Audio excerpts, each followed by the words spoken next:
Hello fellow crafters and welcome back to maxdmcrafting. After weeks, guys, we are coming back on the keep. And finally, we are going to build the main keep, the main structure, the main building. And I have a lot of ideas that I want to put on the table.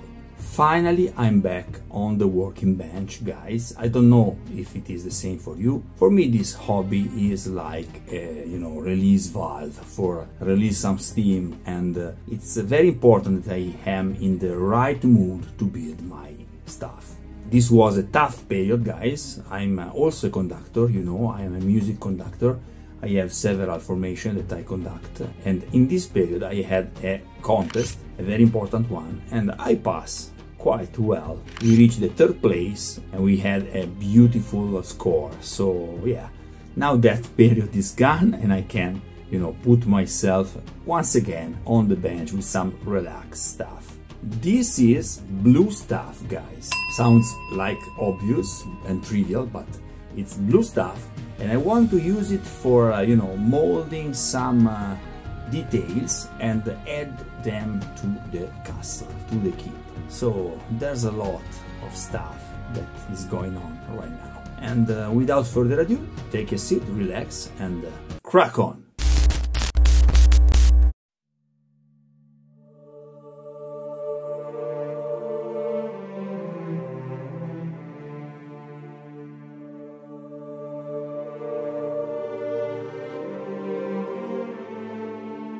A lot of work must be done. I need to finish all this facade, finish all this floor, and then start to build the main stuff, guys. So we need the walls, we need the decorations, we need maculations, and yeah, I'm speaking too much. Time to go to work. Let's go.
Okay guys, this is it for today. I hope you enjoyed this video. If you like this video, please hit the like button, and if you very like this video, remember to subscribe to the channel. Till next time, happy crafting!